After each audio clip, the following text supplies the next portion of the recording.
Hello. In today's lecture, we are going to cover the topic of correlations. What is a correlation, how to perform a correlation, and how to interpret a correlation. Okay, so what is the purpose of a correlation?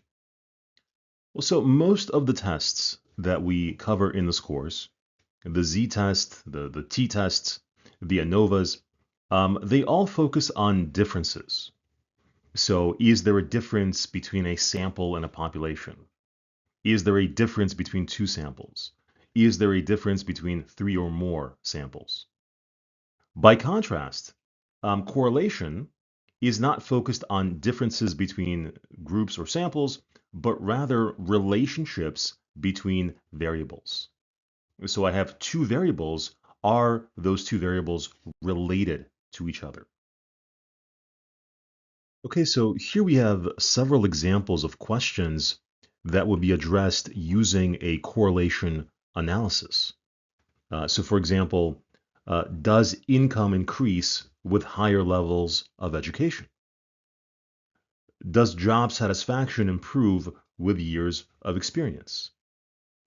Do levels of anxiety increase with more time spent on social media? So in all of these examples, you have two variables, and you want to know if those variables are related.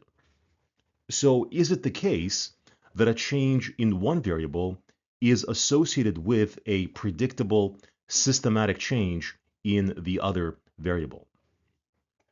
And so the correlation analysis will tell you two things. It's going to tell you the strength of that relationship and also the direction of the relationship. And we'll talk about these concepts in more detail.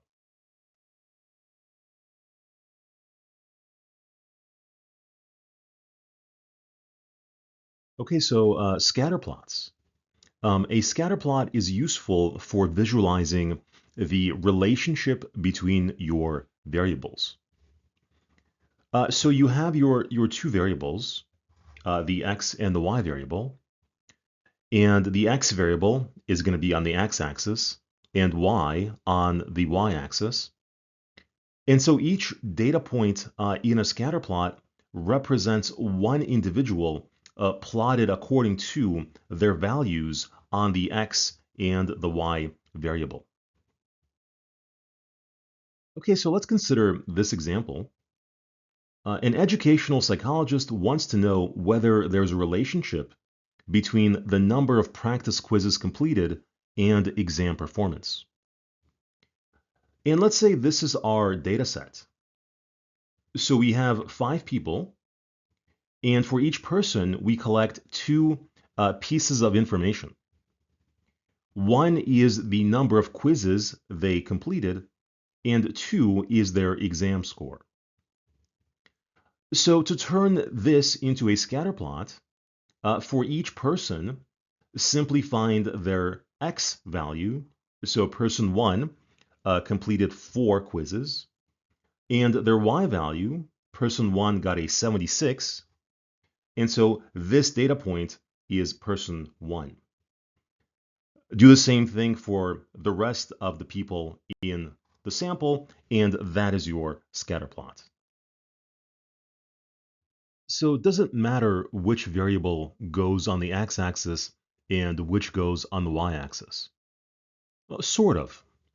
So by convention, the x variable is known as the predictor variable, and the y variable is known as the criterion variable.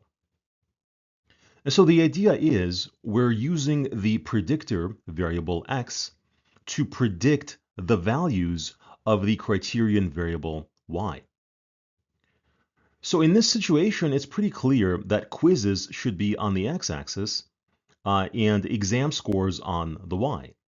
We are predicting exam performance from the number of practice quizzes. However, in other situations, it may not be so clear which variable should be on which axis. And the correlation coefficient that we'll learn to compute in this lecture doesn't care which is which. Okay, so this is sort of a preview of the next lecture. But what you can do is you can fit a line to your data, and this is known as the line of best fit. So the one single line that best fits the data points, that comes as close as possible to touching every single data point. And this line of best fit is a model of the relationship between the x and the y variables. And so once you've modeled that relationship between your variables, you can use the model to make new predictions, right? So if I know the number of practice quizzes someone completed, I can use this model to predict their exam score. And this will be the topic of the next lecture on regression.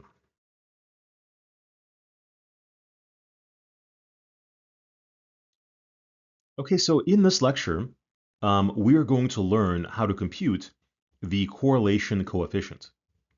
And this is a single value that quantifies the relationship between your variables. And so this value ranges from -1 to +1, and it tells you two things about the relationship. One is the direction of the relationship, and two is the strength of a relationship. So let's talk about each of these in more detail. Okay, so direction, the direction of a relationship can be positive or negative, and that's indicated by the sign of the correlation coefficient. So negative coefficient, negative relationship, positive coefficient, positive relationship. And so a negative correlation or negative relationship is when an increase in one variable is associated with a decrease in the other. So the variables change in opposite directions. For example, work hours and free time, those are likely negatively related. So as work hours increase, the amount of free time you have likely decreases, and that creates a negative relationship. So then a positive relationship is when both variables increase or decrease together. So as one increases, the other increases. As one decreases, the other decreases. So they change in the same direction. For example, work hours and money earned, those variables likely follow a positive relationship where the more hours you work, the more money you earn, unless you're salaried like me. Okay, and so then the strength of the relationship is captured in the absolute value of the correlation coefficient, which again ranges from -1 to +1. And so a value of 0, or values very close to 0, indicate no correlation. And the scatter plot would look like if somebody threw a handful of data points at the graph. Okay, no relationship. Whereas a value of +1 or -1 indicate a perfect positive or a perfect negative correlation. And there, the data points would all align in a perfectly straight line. Now, in the real world, perfect correlations don't really exist, especially not in the behavioral sciences. But again, the basic idea is the further from 0 your coefficient in either the positive or negative direction, the stronger the relationship between your variables. So correlation coefficients come in different flavors. There's a family of coefficients. And the coefficient that you would use in a given study will depend on the type of variables that you are dealing with. So probably the most common coefficient is the Pearson's correlation coefficient, or Pearson's R. And this is used when both of your variables are interval or ratio. So for example, number of hours studied and exam score. That will be analyzed using Pearson's R. So next, the Spearman's correlation. This is used when your variables are ranked. So that refers to the ordinal scale of measurement. So for example, is there a correlation between chess ranking and Tetris ranking? So there, because both variables are ranked, you would use the Spearman's correlation. Okay, so the point biserial correlation is used in the following scenario. It is used when one variable is ratio or interval, while the other one is dichotomous. And so a dichotomous variable is a categorical variable with only two possible states, two possible options, yes or no, true or false, pass or fail, etc. So for example, if I want to know whether there's a relationship between therapy attendance, yes or no, and depression score on some numerical scale, that would require a point biserial correlation. And finally, the phi correlation is used when both variables are dichotomous. So for example, is there a relationship between smoking status, smoker or non-smoker, and the presence of lung disease, yes or no? So because those are both dichotomous variables, you would use the phi correlation. Now, in this lecture, we'll only learn to compute the Pearson's correlation. But again, please be aware that this is one of several coefficients that are available for different data types.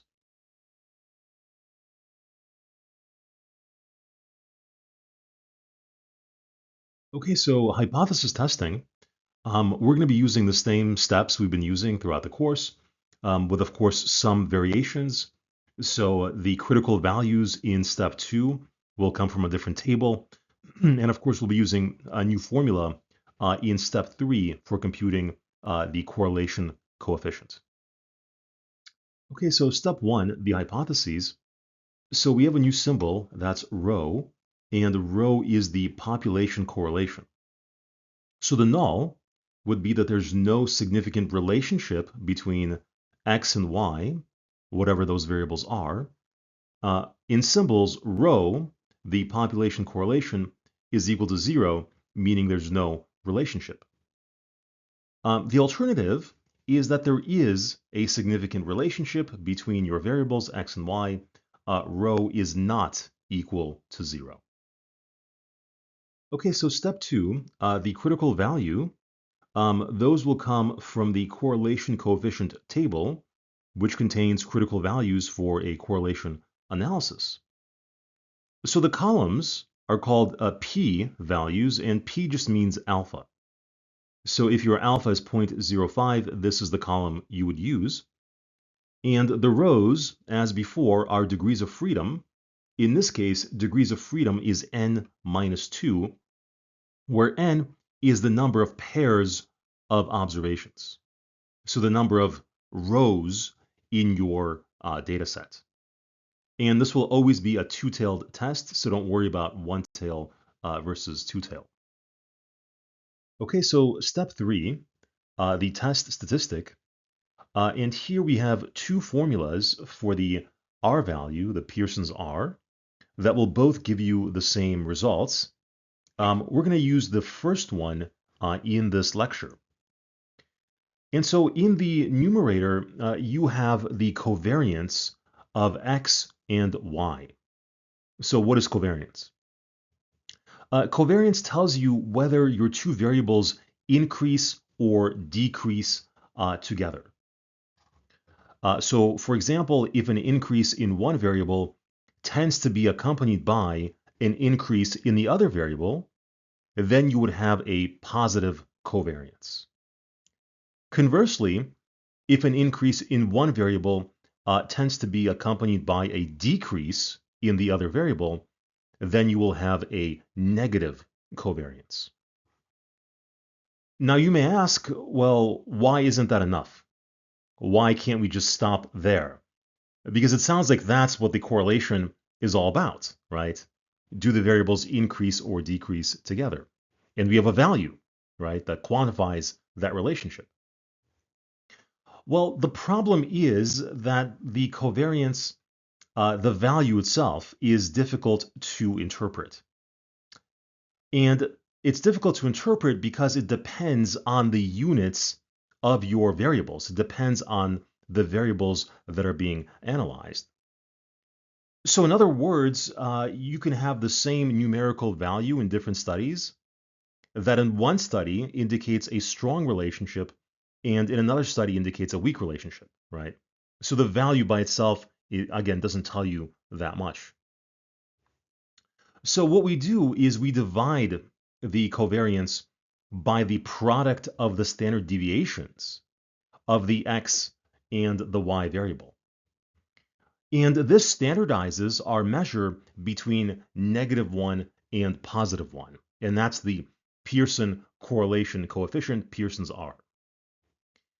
And so now we have a more useful measure that is easier to interpret and can be interpreted the same way no matter what the variables are and across different studies.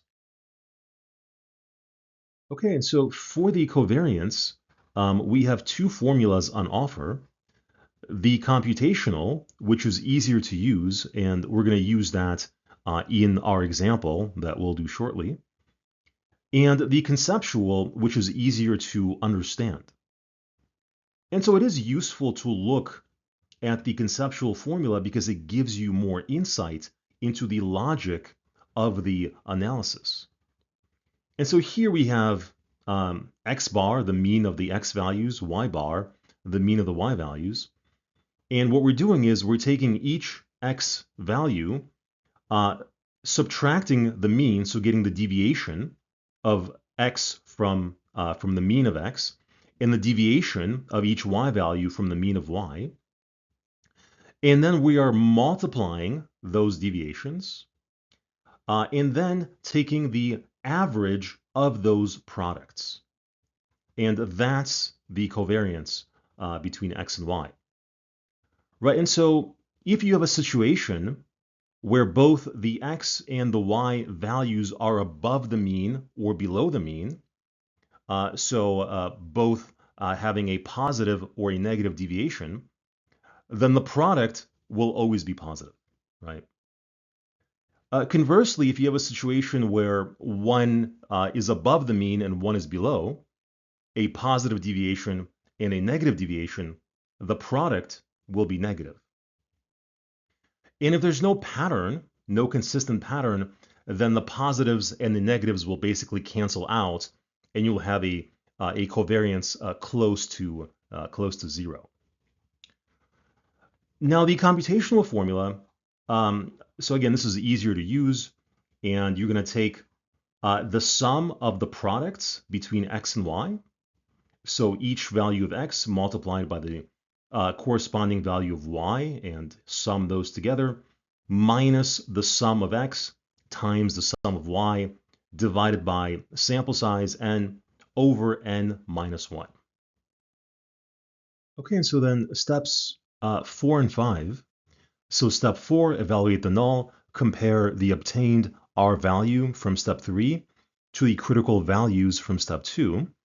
If your obtained value exceeds the critical value in either the positive or negative direction, you can reject the null hypothesis. Otherwise, you fail to reject the null hypothesis. And then the conclusion, if you reject the null, there's a significant relationship between x and y. And if you fail to reject, you can say something like, there's insufficient evidence to conclude that x and y are significantly related. Okay, so let's do an example using this data set that we looked at earlier. So we have here 5 people, and for each person we have the number of practice quizzes they took and their exam score. And the question is, are these variables significantly related? Now, looking at the scatter plot that we looked at earlier, we can already kind of predict the results. Not exactly, but with some accuracy. So looking at the scatter plot, we can see that this is a positive relationship. As the number of quizzes completed goes up, the exam scores also go up. So we should expect a positive R value. And secondly, looking at the scatter plot, we should expect a very strong correlation, a very large R value, close to 1. Because the data points all almost fall on a straight line. And that indicates a very strong, a positive correlation. Okay, so step 1, write the hypotheses. The null is that there's no significant relationship between the number of practice quizzes completed and exam performance. Rho, the population correlation, equals 0. And the alternative is that there is a significant relationship between the number of practice quizzes completed and exam performance. Rho is not equal to 0. Okay, step 2, getting our critical value from the correlation coefficient table. So our column will be the p-value, and that is our alpha value. So our alpha is 0.05, so this will be our column. The row is degrees of freedom, which in this case is n minus 2. And n is going to be the number of pairs of observations. So in our case, that's 5. So minus 2 is 3. And that converges on a critical value of 0.878. So our critical values are plus minus 0.878 because this is a two-tailed test. Okay, so step 3, the test statistic. So what we want to do is add some additional columns to our data set, specifically an x squared column, that's every value of x squared, a y squared column, every value of y squared, and an xy column, that's every value of x multiplied by the corresponding value of y. And then we want to take the sum of each of these columns. So sigma x squared, sigma y squared, and sigma xy. And so then the formula, the R formula, is the covariance of x and y divided by the product of the standard deviations of x and y. And here are the formulas that we'll need for the numerator and denominator. And in our table, we now have all the values that we need to plug into those formulas. Okay, so let's begin with the covariance.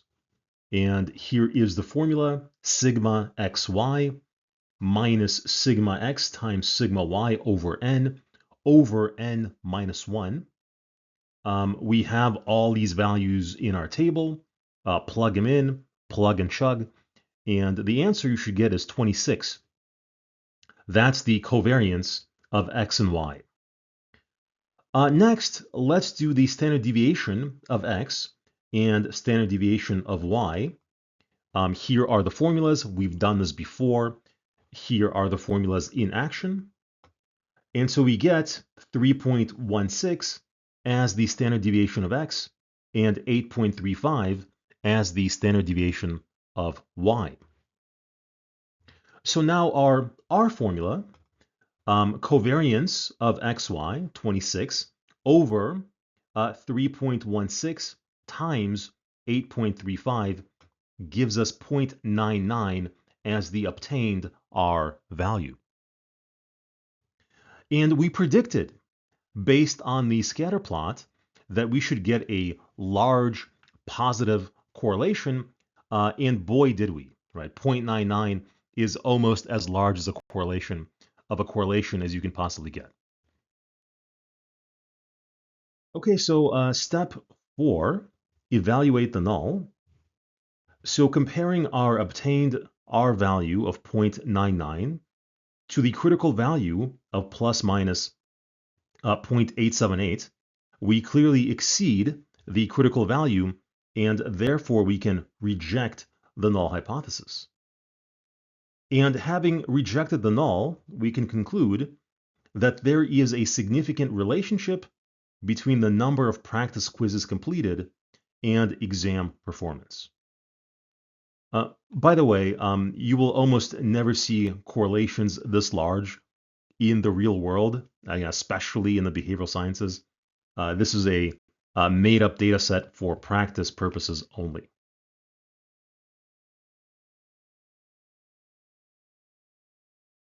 Okay, so in this section, we're going to talk about some factors that affect your correlation. One is the shape, 2 is the restriction of range, 3 is heterogeneous subsamples, and 4 is outliers. And so let's talk about each of these in more detail. Okay, so first we have shape. So correlations assume that the relationship between your variables is a linear relationship. That means it could be modeled with a straight line. Now, in the real world, relationships are under no obligation to be linear. They can come in all different shapes. For example, they can be curvilinear, shaped like a U or an upside down U or a boomerang. So for example, like if you imagine the relationship between caffeine and concentration, so maybe as you begin drinking coffee, your concentration level goes up in a linear fashion. But if you keep drinking past a certain point, you begin to crash, you get the jitters, right? It's not good. And now your concentration will begin to decrease. And that creates this upside down U-shaped relationship. Now, if you were to analyze this using your Pearson's correlation analysis, you would find likely a very low, a very small R value, indicating the absence of a relationship or a very weak relationship. Now, in fact, there is a relationship, and a strong relationship is just not linear, and so you can't analyze it using the Pearson's correlation. And so, as I was saying, relationships come in many shapes, in many forms.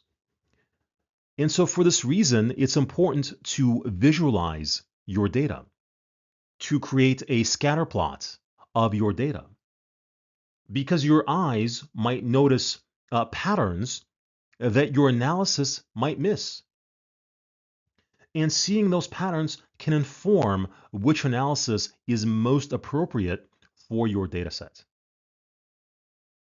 Okay, so restriction of range. This occurs when the values of one or both of your variables are limited to some narrow range instead of covering the full spectrum of possible values. And when range is restricted, the correlation is typically weakened as a consequence. Why? Because correlation depends on variability, on variation. Your variables need room to breathe. And if you limit the range of your variable, there may not be enough variation to capture the true relationship between the variables. So consider the example here. So here we have a correlation between grade level from 1 to 12 and geography knowledge. And visually, we can see a strong positive correlation, whereas grade level increases, geography knowledge also increases. But now imagine Imagine we limit the x variable to just grades 1 through 3. Well, now what happens is we don't have enough variability to see the true relationship. And as a consequence, our R value is going to be much lower. Now, there may be situations in which restricting the range can increase your correlation. And this can happen with non-linear relationships. So for example, consider the relationship between age and reading ability. So as you become older, reading ability improves, and this continues on for many years, but at some point, the improvements begin to level off. You become older, but reading ability does not improve all that much. And so this creates kind of like this boomerang shape. And so really what you have here is you have like a strong relationship if you look at years 5 through 20, and a weak relationship, or basically no relationship, if you look at years 20 through 45. And so in this particular case, if you were to restrict the values of the x variable to years 1 through 20, or 5 through 20, now this should increase your R value. 3, heterogeneous subsamples. So sometimes a relationship between two variables might look very strong until we realize the data can be broken down into subsamples based on some other third variable. And so this is when a variable can be split into groups by age or gender or any number of other variables. And the problem is that the overall correlation may not reflect what's happening within each subgroup or subsample. For example, consider this scenario here. So the relationship between height and weight in US adults, if we look at everyone together, the correlation is about 0.78. So pretty strong. This suggests that taller people also weigh more. Fine. But now let's divide that sample by gender. And when we do that, the correlations change. So among males, the correlation drops to 0.6, and among females, it drops even further to 0.49. So what's happening is that part of the overall correlation is driven by the differences between males and females, and not just the differences within the groups. So what I mean by that is males tend to be sort of taller and heavier on average compared to females, and that between group difference can inflate the overall correlation. So the basic idea is when the subsamples within a larger sample differ systematically, combining those subsamples can distort the correlation. Okay, and finally, the effect of outliers. So outliers are extreme data points, and they can distort your correlation in a number of ways. So for example, outliers can weaken an otherwise strong correlation. So consider the following example. So here you can see a pretty solid positive linear correlation, right? So as the x values increase, the y values also increase. But we have an outlier, this person here. They have a pretty large x value and a fairly small y value. And this outlier is going to substantially weaken an otherwise strong correlation. And so if you removed this outlier, if this person disappeared, then your correlation might increase by a substantial amount. And the opposite can also happen. So consider the example here. On the left, we have basically no correlation at all. So as training hours increase, sales revenue, in this case, doesn't change. So basically no correlation. But now imagine adding a single outlier, a really, really extreme score of someone with tons of training hours and tons of sales revenue. Well, what happens if you add this individual? The correlation suddenly spikes, okay? And now, if you're only looking at the R value, you may think there's a strong correlation between training hours and sales revenue, but maybe it's only being driven by a single extreme value, a single outlier.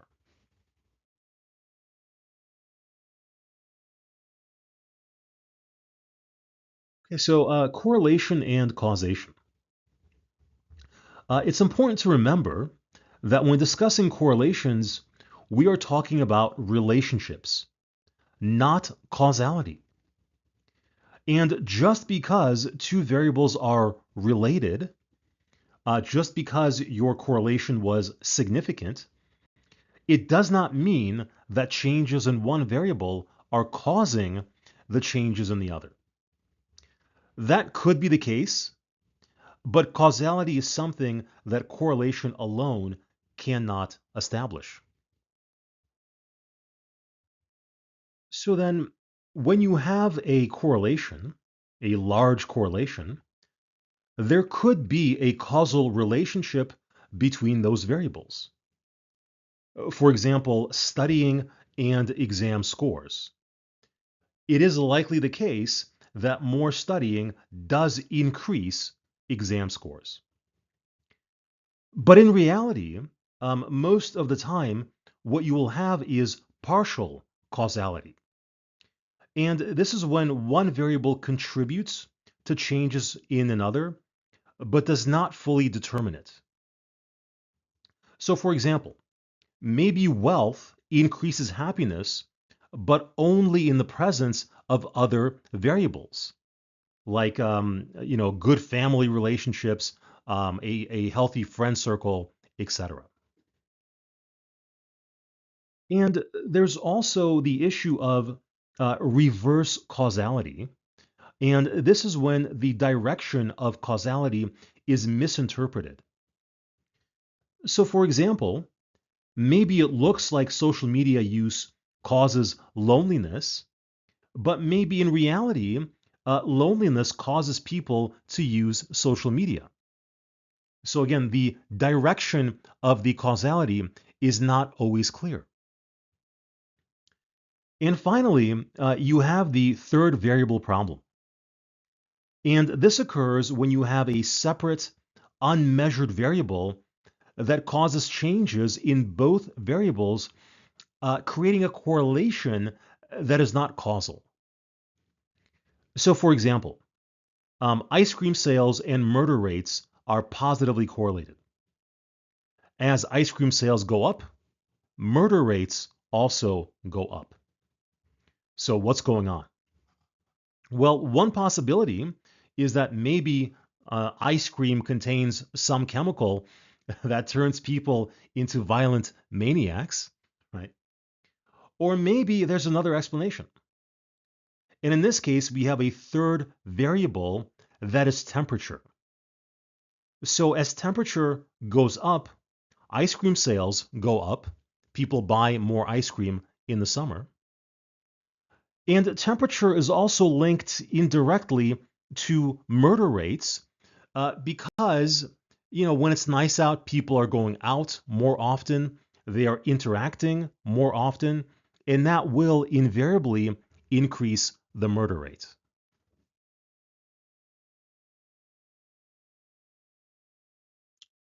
Okay, so R squared, this is called the coefficient of determination.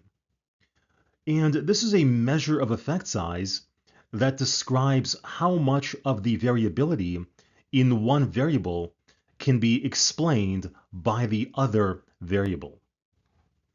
So for example, let's say there is a correlation of 0.6 between number of hours studied and exam scores.